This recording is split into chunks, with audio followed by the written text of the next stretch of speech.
Hi, everyone, and welcome to another episode of Diabetes and PAD. Diabetes is a major risk factor for blocked arteries in mainly the legs, known as peripheral artery disease. It's poor circulation in the legs, and left undiagnosed, untreated, can lead to advanced stage critical limb ischemia, where your limb is at risk of amputation. So it's really important that we're always talking about these two issues because they relate.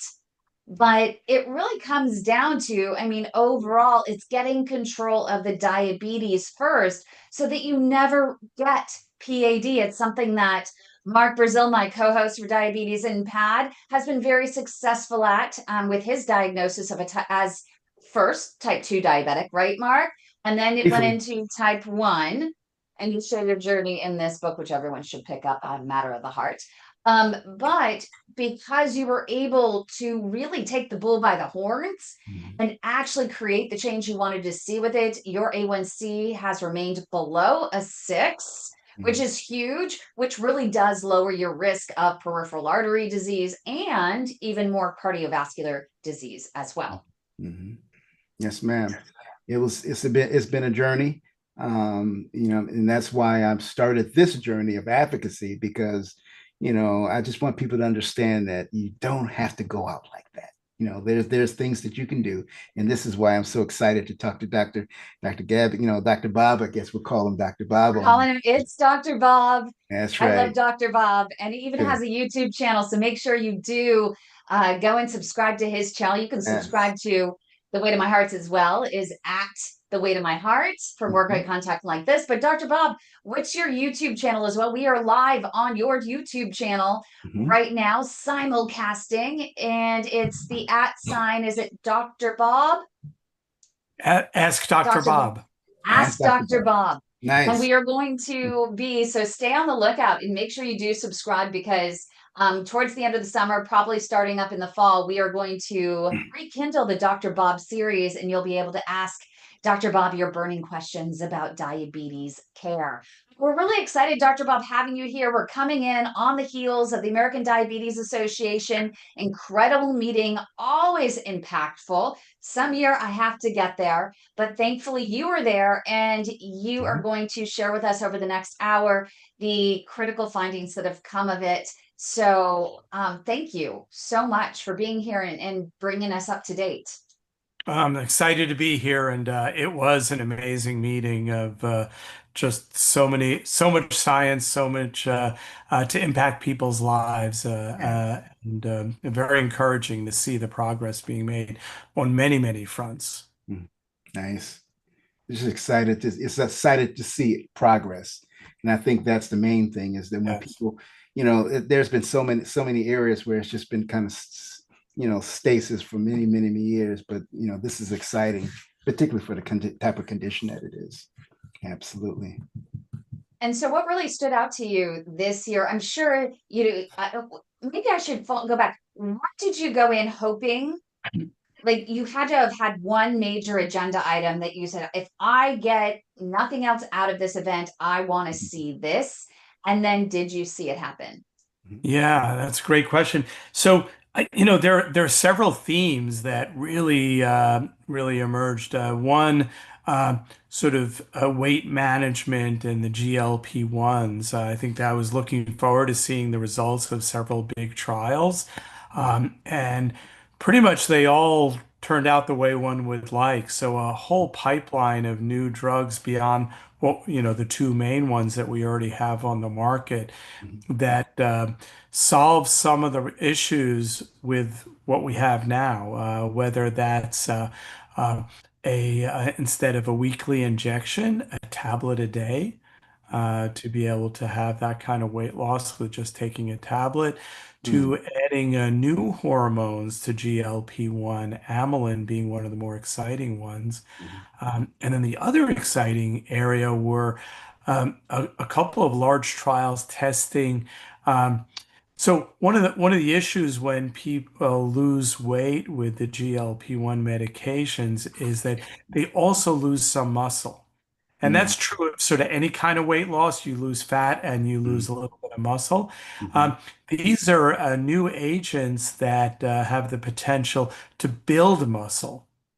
Wow. Uh, so prevent that muscle breakdown or that muscle loss. And so they could be combined with the GLP-1s to essentially erase the Negative. potential problem. And so those were in, late clinical trials and probably will be presented to the FDA within the next year or so. So stay tuned. There was a lot of exciting things in that area.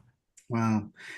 I guess for me, I'm hearing a lot of chatter, and I just want to get your opinion on it. Maybe it's too early for us to discuss this, but gene therapy, particularly around a stem cell, stem cell. Yes. I know that's kind of that hot topic right now, Yes. and I just want to know, I didn't get a chance to go either, but was there a lot of information on it? Was just some information on it? Where are we with that? Yeah, no, I'm glad you brought that up. That was another one of the big themes. The idea that you can now grow an unlimited number of cells. Mhm. You could take someone's blood cell, devolve it into a stem cell, and then grow it into pancreatic islet cells, and then transplant them. And so there were a number of different approaches there. Uh, One where with Vertex, uh, it was a small, about a dozen people, but almost every one of those people Mhm. got off insulin completely as a result of Wow. this.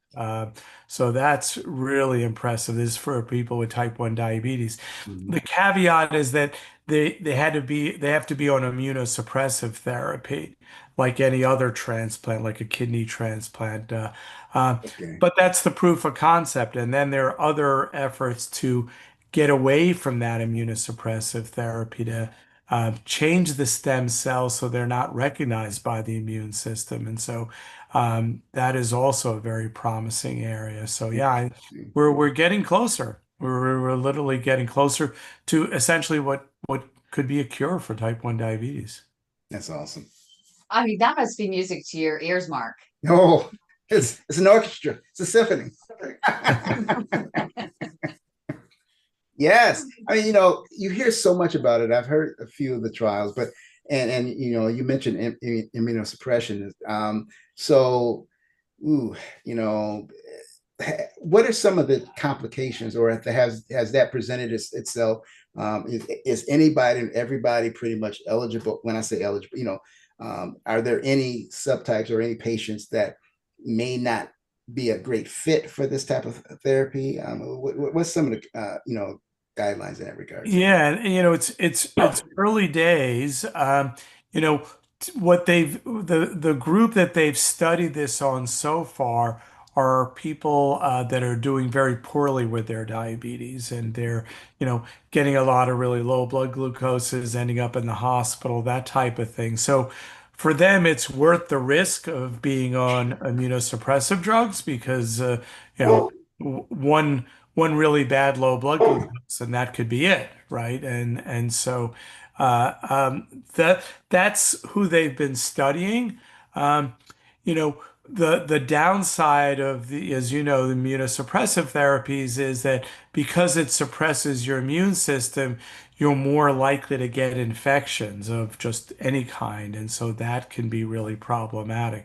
So until they can solve that problem, it's probably not for everybody. Right. But they are working on that, and they have some really exciting approaches to get around that, including modifying the genes that are responsible. Mm. But That's is it something that this therapy would be a long-term therapy, or are they looking like short-term? Because if it's a short-term therapy that it's almost a one and done or two or three, that immuno issue that you're talking about, the immunosuppressant, would be just something that they have to worry about for maybe a short amount of time. But then in the long term, hey, I mean, it's worthwhile maybe staying a little isolated for a bit.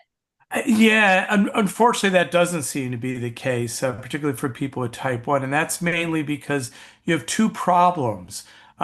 One, just getting a transplant in general, people need to be on immunosuppressives. But the second problem is type 1 diabetes is an autoimmune disease that destroys those cells.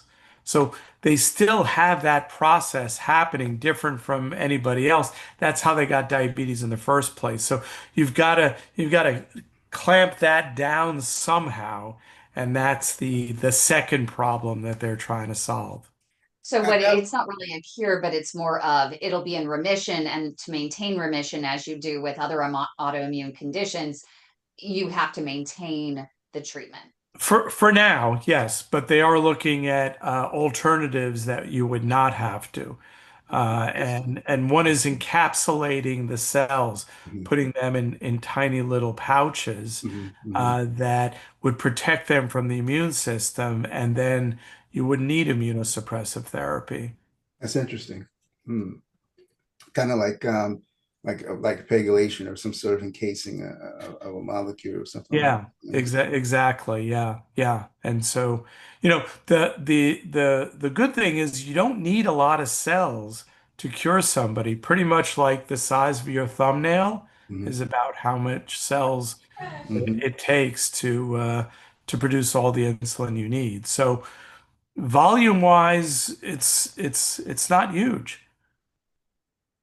Interesting. So what about detection of, or was there anything diagnostic wise when it comes, to diabetes? I mean, there are a lot of issues with, when it comes to diabetes that, what came first? Well, insulin resistance, maybe catching, diabetes even before it becomes type 2 diabetes, Mhm, let's say. So switching a little bit more from type 1 to type 2, mhm, but even in mhm. our younger generations, what I was just told recently by a clinician was that they should detect the insulin resistance sooner rather than later, and then they can actually nip things in the bud at a point where everything is truly rectifiable without much effort. Well, certainly the earlier you can diagnose people, the better. Mhm, Um, there is a designation of someone that has pre-diabetes, mhm, and their blood glucose is not high enough to say they have diabetes, but it's abnormal. mhm, Um, and we already know how to do that. It's a simple blood test, an A1C, to be able to detect that. mhm. And yet 80% of the people with pre-diabetes don't know they have it. So there may be more elegant ways to catch people even earlier, but we Yeah. know a group of people that need to be screened, and the challenge is really getting them screened. Interesting, interesting. And I guess that would be my question is where, where would they kind of fit that algorithm? I mean, where, who would they target that would fit that criteria? This is just Yeah, I mean, so one would be, the recommendations are, and again, this doesn't happen in real life, so this is where we all have to work on it. But starting at age 45, everybody should be screened, and many people at an even younger age. A scary thing is that young people, young adults, are developing type 2 diabetes, which, earlier in my career you would never have heard of. It was not a disease of young people. Mhm. And the scary part is that young people who develop type 2 diabetes get a more aggressive disease. Yes. Um, and so they develop complications quicker. Mhm, The treatments don't work as well for them. We don't really understand why, mhm. but we've got a big problem ahead if we don't attack that sooner than later.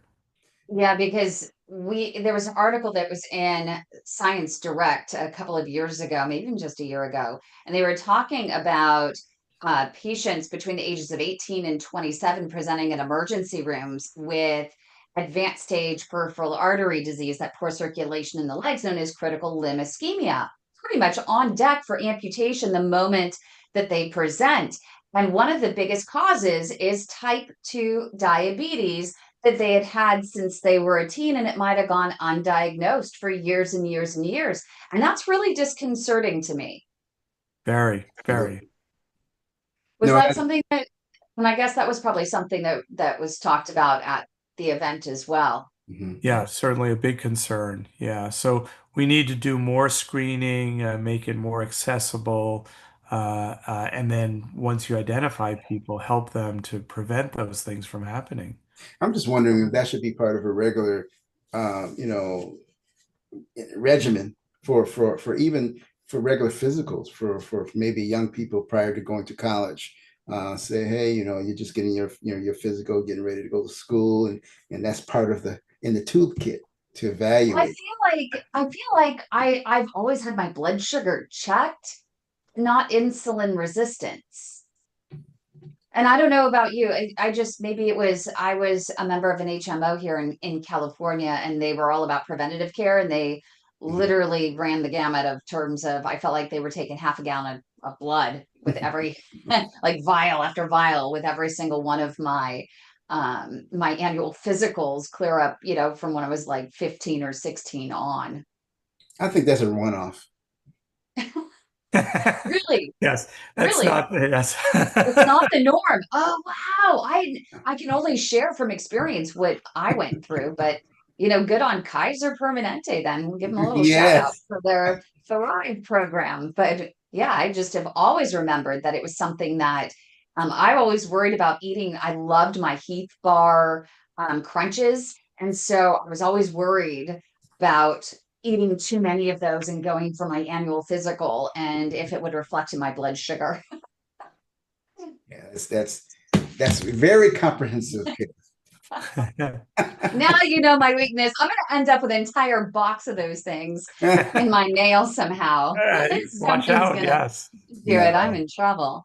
no. Anyway, thankfully I don't eat any of that anymore. I'm more conscientious, and especially running the Global PAD Association, having so many patients with type 2 diabetes and seeing how it can progress to blocked arteries.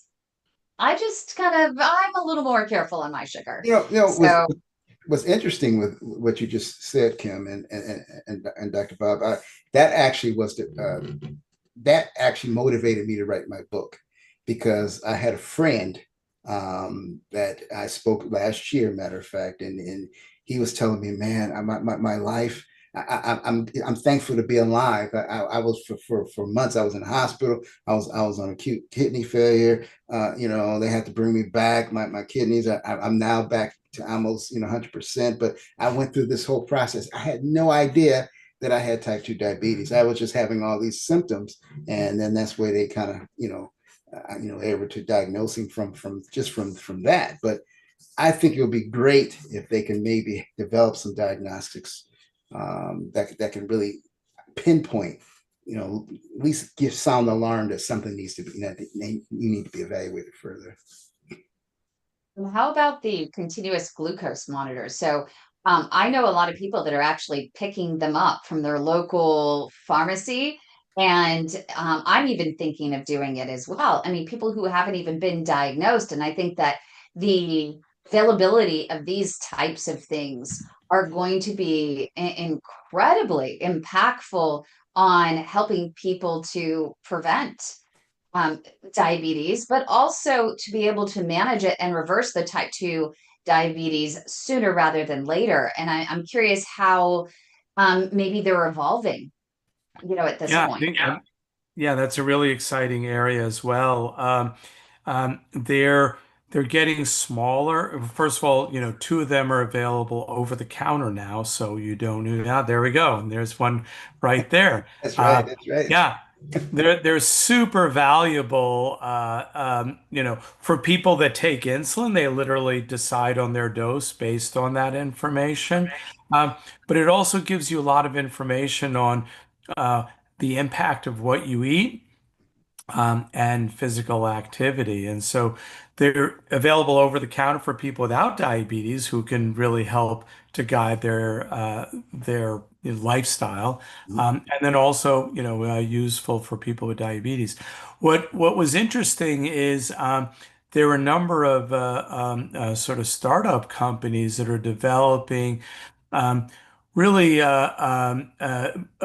cheaper and better continuous glucose monitors, ones that could measure multiple other things at the same time. So one is measuring ketones, and that's probably going to be on the market in another year.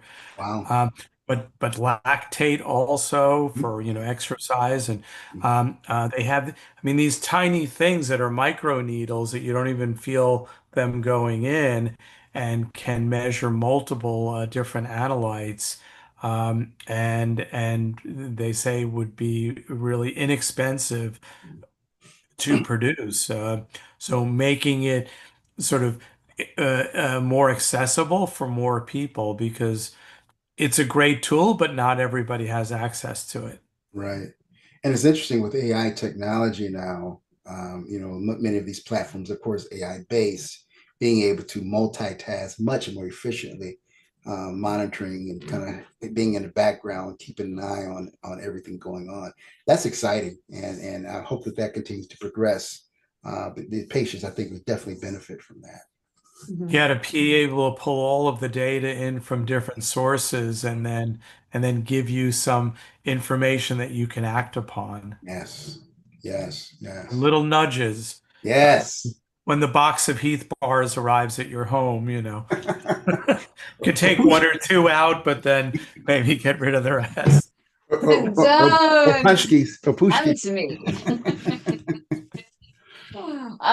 Any other, you mentioned startups, and I absolutely, the reason I got into what I'm doing is because I'm so passionate about startups. I actually was the founding executive director of a competition with Sir Richard Branson as um, our anchor judge, and I had to help sort through more than 5,000 startups over the course of 3 years and help figure out Mhm. the ones to present to Richard for ultimate investment. Mhm. And healthcare was really moving at the speed of light. And there were so many creative companies, and whether or not they actually had any sort of viability, Mhm. um, they were still fun to talk about because I felt like just seeing that there were so many people interested in healthcare Mhm. was, as someone who, well, if I ever get something, it's nice to have some hope that people are trying to do something about just about everything. When it Absolutely. comes to diabetes, was there anything that really stood out to you? Whether or not it's viable, it might be early stage, but it just might have caught your eye and you might have thought, that's a really good idea. Don't know if it's going to go anywhere, but I really like it. Mhm. Yeah, I mean, there was a lot, and it's an area that I'm really very interested in, and so I work with a bunch of different startups, whether that is cell-based therapy that we were talking about, and being able to cure diabetes, to automated insulin delivery devices that could be completely what we would call closed loop, meaning you just put it on and you don't have to do anything. It knows when you're eating, it knows when you're active, and it measures the glucose, and it's like a self-driving car. Those are those are some startups that are getting very close to that, and some of that is driven by uh, patients themselves. There's this movement called "We Are Not Waiting," Mhm. that basically and this started a number of years ago. It was people living with diabetes that essentially hacked into their pumps and their CGMs and started developing algorithms on their own, Wow. and sharing it in a community. Mhm. And a number of them are quite good, and it pushed industry to have to sort of up its game and bring something to market quicker. And so those same kind of people are still. I have a couple of patients that Mhm. uh, are doing this. It's a little scary, Mhm. but they're smart and they know what they're doing. They're software engineers, and they're Yeah, figuring it out. They're like, absolutely. look, it's a solvable math problem, as far as they're Absolutely. concerned. Now, with these new pumps that are coming out, you say fully these closed loop systems. Explain a little bit more. What does that entail? Because my brother has a pump, and he's Yeah. always fiddling around with it. He's always having some issues. It's either kinking or it's something, and he'll have a hypoglycemic episode because it's not it gave too much or where are they with that, and what is the Yeah. advantage of this particular system? Yeah, no, thanks for asking that. They're getting a lot better. Mhm. The ones that I say, they're three or four of them on the market that are quite good now. And what they do is they take the continuous glucose monitoring data and then deliver insulin based on it. So what they're really good at is overnight bringing your blood glucose to a normal range and keeping it there. Where they're not so good is when you eat, because it needs to know what you're eating to give the right amount of insulin. And so that still depends on the individual to sort of say, I'm eating 45 grams or 30 grams, programming that in and, working with their clinician to figure out that's however many units. The latest one actually lets you only have to say, I'm having a small carbohydrate meal, a medium, or a large. Mm. And so you just have to tell it that, and the algorithm then figures it out. But all of this is, as you mentioned, AI, this is all going to get so much better very quickly. These Yeah. algorithms are going to get smarter and smarter to do this much more effectively. And I would imagine that with all of these different technologies that there have to be some studies that are being done along with them. And I'm curious, I've been through the American Diabetes Association's website, and there's a lot to navigate there. I know you're no longer with them, but you are the former chief medical officer there at the organization. Do they have a page with an interactive map to show where all of these studies are being done? Because I think it's so important to democratize access to all of the studies that are available for any particular disease. For example, we have one for PAD that's geared towards patients that we're populating with all of the different ones across the globe. You have Outcomes for Me that's doing that for cancer for patients. And I just think a more informed patient is a better patient, not to say that they have access to these or could even participate, but just the chance, just knowing that they're available, I think is so important. Absolutely. Yeah. I think it's a great idea. For type 1 diabetes, Breakthrough Type 1, which used to be the Juvenile Diabetes Research Foundation, they're sort of curating all of the studies that if people want to be part of them. So that's one source for people with type 1 diabetes. Um, there really isn't, unfortunately, and to your point, Kim, there should be something for people that want to be part of clinical trials in type 2 diabetes. There are a lot of them. Just to give you a sense, I was giving a presentation about sort of obesity management and treatment. And right now, there are 300 active trials of obesity medications. Wow. So it's a huge, just in that world. No pun intended. Yeah. Yeah, so it's really something. So Yeah. there is a lot out there, and it would be great to have that all collated to help people. Mhm. Interesting. And yeah, that's incredible. Um, there's something that I want to ask about, and I know it's not your favorite topic, but it seems to be something that is hitting the search engine portals, such as Yahoo and Google and MSN on their news pages, and the diabetes beyond 1 and 2, there's now 3, 4, and 5. And the 5 being the latest one that I just heard about for the malnourished, really in third world countries is what they're targeting. But then there's I don't know what type 4 is, but I think type 3 is they're considering Alzheimer's something. So it really all comes down to, you know, diabetes is a really big problem, and it all comes down to, so much of it comes down to food. Yeah, and it's to your point, it's the source of all of these other different diseases, including peripheral arterial Yeah. disease for many people. Um, my issue is really just like the naming of like type 3 and 4 and 5. It just sort of gets very confusing for people. I So agree. that's why I'm not such a fan of that term. Right. Right. But people with type 2 diabetes are much higher risk of developing Alzheimer's and dementia, and that is an important thing to call out. Sure. So, yes. Mm. Yeah, that's very interesting. I agree with you. I've seen the different monikers and the, different classifications, and it can get confusing. And I think we have to be really clear. So people, it's bad enough to try to figure out diabetes in and of itself. And then when you start giving all these classifications, that's Well, and people are still not sure about the difference between type 1 and type 2, exactly. right? Yes, Like that, and that's been around for a long time. So absolutely. that's my And only then on top of medicine. that, insulin Yeah, resistance. yeah, right.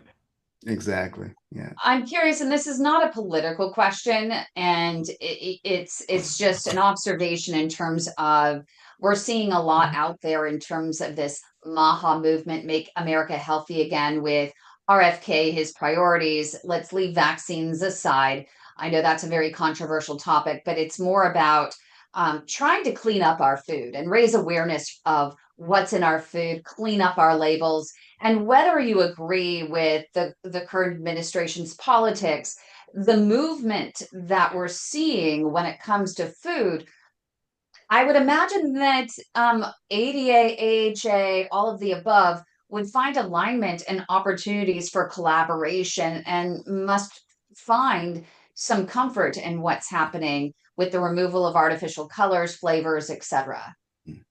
I mean, food is such a critical driver of obesity, of diabetes, of cardiovascular disease. And if you look at the food supply and what's happened over the last, few decades, moving more towards ultra processed food, we know that that is behind a lot of this increase in disease. So Absolutely. having some way to address that, I think is would be fantastic. And so that I think there's good alignment that, I think we all want people to have access to healthy food, Mhm. and minimize the amount of unhealthy food. It's sort of a Yeah. no-brainer. But that really hasn't been a big effort as of late, right? Which is interesting how something to me the most simplest is the least Yeah. emphasized. I tell people all the time if it doesn't have a seed in it, then And there is some eliminate. misconceptions I think that are out there. For example, we just saw with uh, President Donald Trump coming out and saying, "Hey, I had this meeting with the head of Coca-Cola, and they are going to great news. They're going to make it more like what's in Mexico, the authentic cane sugar version without all the artificial sugars." But I really want to make sure. I mean, there's in their statement following that assertion by President Trump, the company in their press release came out and just all they would say was, "Hey, we follow federal guidelines." Well, that's actually disconcerting. Is hey, we align with federal guidelines. Well, you know what? Maybe those federal guidelines do need to change, number one. But number two is even if they do replace it with regular sugar, it's Yeah. not healthy. Right. I don't care if it meets guidelines. I don't care whether you drink the authentic version with cane sugar or not. I mean, Yeah. maybe it's healthier. Uh, Yeah. it's not healthy. Right. So I just want to make sure because I'm seeing all this excitement out there. Woohoo! It's going to be healthier Coca-Cola. Now I can drink it. Yeah. No, that doesn't mean you can go and pick up soda or that you should pick up soda. We're still having a sugar problem here not only here in the United States, but across the globe. Right. Yeah. I imagine that's a soapbox for you. Yeah, I mean, yeah, You're an it's very endocrinologist by trade. right, exactly. I mean, it's just very disconcerting that uh people, because of the messaging, it sounds like this is healthy. Whereas you're absolutely right, Kim. It is not healthy. Sugar sweetened beverages are not something we need more of. And in fact, it tracks very closely the increase in obesity in the US, but also globally as we've exported our bad habits. Yeah, I agree. When you look at some of the other nations that are dealing with, obviously they're heavily influenced by our diet. I think about India and the crisis that's going on there. I mean, Yeah. they're really, really, really dealing with this. So many different. I guess I won't even say the early phases because it's just kind of it's really almost epidemic level there, and a lot of it is again it goes back to the diet. Yeah, Yeah. I mean, I agree. I love that even before this administration got in, I think the pressure from RFK to get he took that red dye right head on. And Yeah. before he even before the election, we saw that actually be addressed. And so I don't think now we're supposed to have red dye allowed. And even in our meats, it's not even put on. I found out and I had no idea that they were coloring salmon, they're coloring steak. I mean, it's no Hot dog. wonder that, and they're, well, what about hot dogs? It's even remotely. Even if it wasn't colored, it wouldn't necessarily be I'm a good just, thing. just, you know. Was awesome. Well, Yeah, I think, in many ways the food industry has gone unchecked for, some time Yeah. now. sure. Uh, and we're seeing the consequences. It is it is a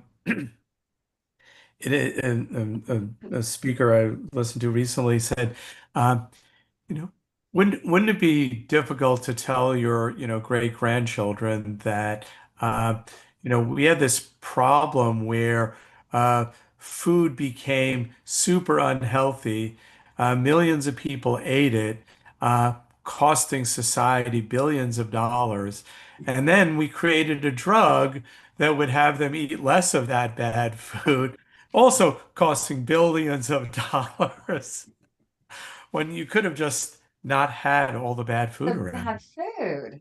Yeah. Exactly. I mean, just food is everything. And where we encourage, we Yeah. say, hey, shop the perimeter of the supermarket. And that doesn't include, as much as I love the Girl Scouts, the Girl Scout cookies out front. That's not included in the perimeter.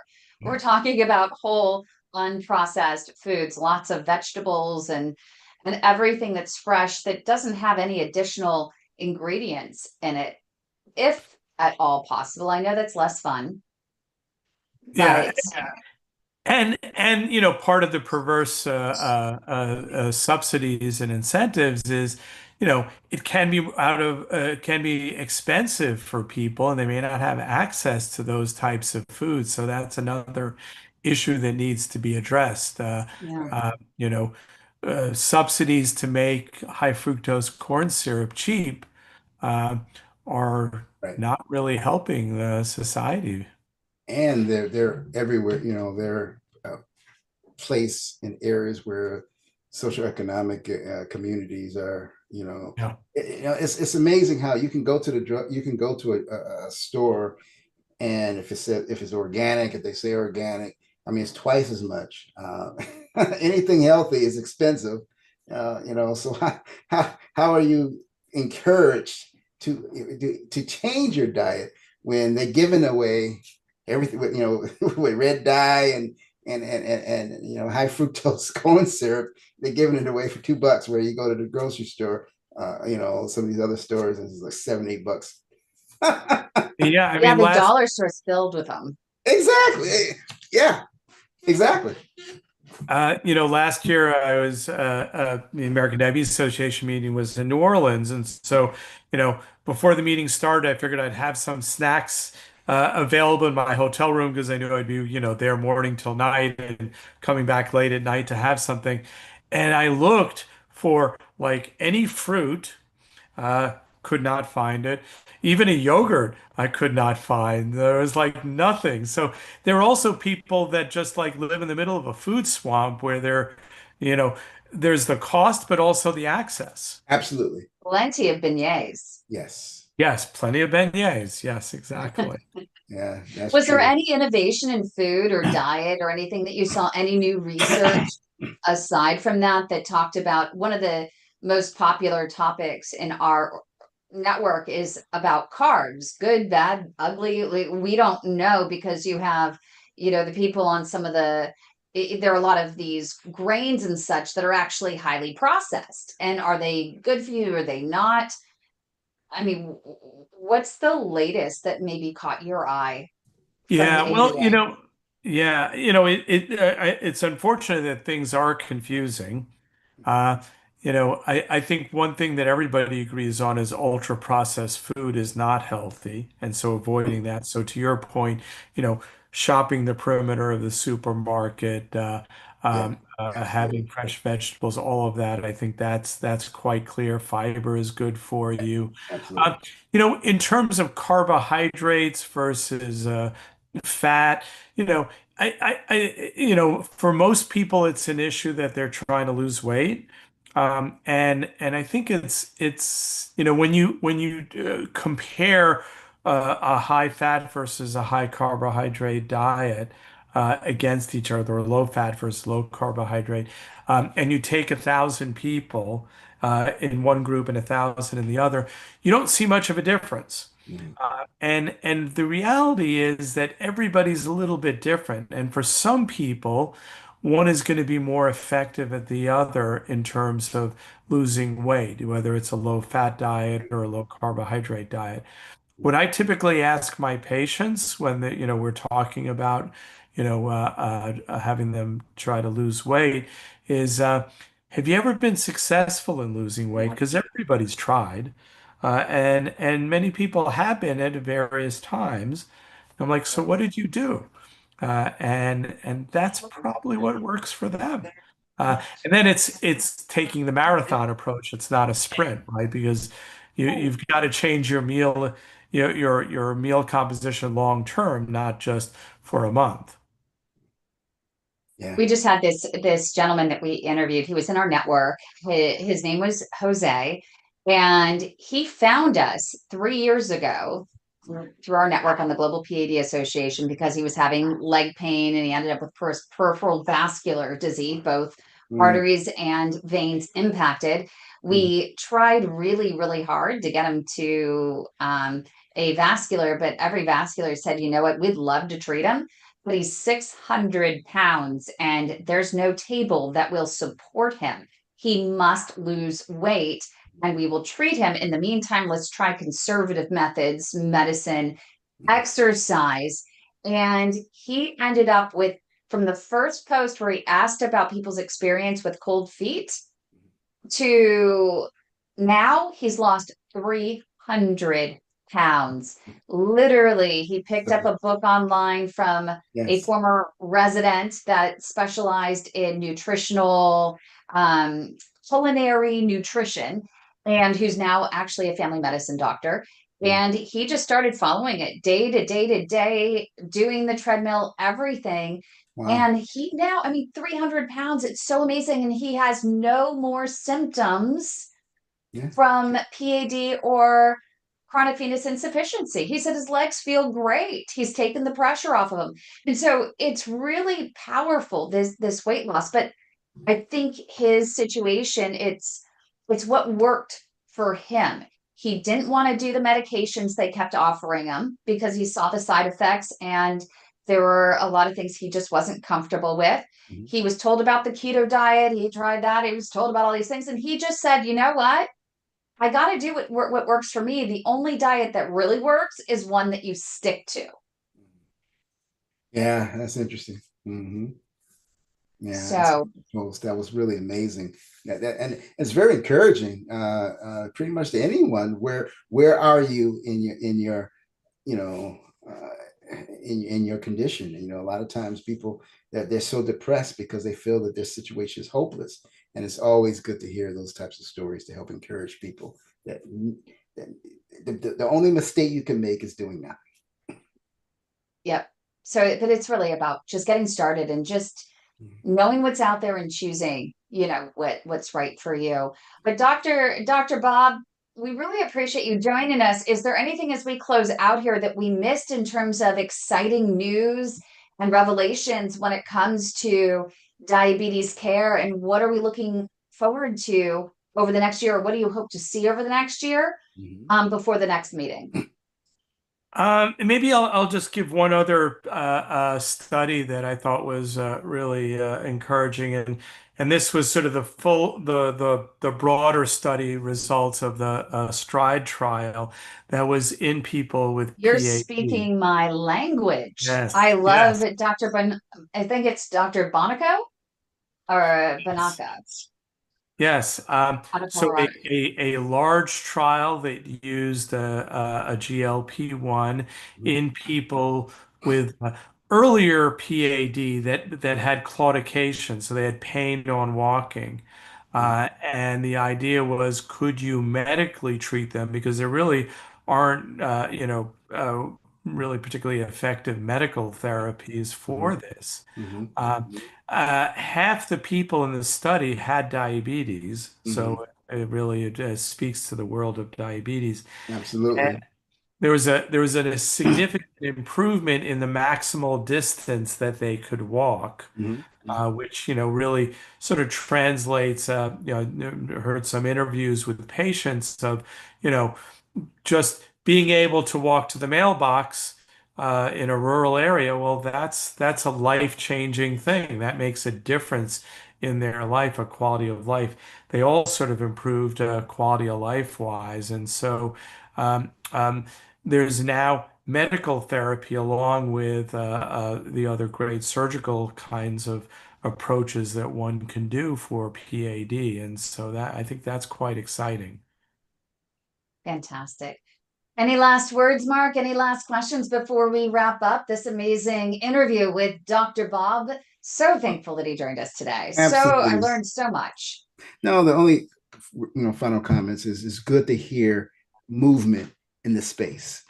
As a patient, it's exciting to hear new technology and new therapies that are in development. That's always encouraging for any patient, particularly one that is type 1 like myself. Thank you, Dr. Bob, for being here. Thank you to my co-host, Dr. Is a perfusionist? Is that a doctor? Nope, nope. We are Nope. people So specialists. cardio perfusionist and We are. author That's and right. type 1 patient, That's right. Mark Brezell. Extraordinaire. And thank you so much for being here. Make sure you like this video and subscribe to our channels. Ask Dr. Bob. Again, be ready for a new series of Ask Dr. Bob where he's going to be answering your burning questions starting this fall. So make sure you subscribe to his channel on YouTube, youtube.com/the Ask Dr. Bob. And don't forget to subscribe to our Diabetes and PAD podcast at The Way to My Heart. That is youtube.com/the @ The Way to My Heart. Have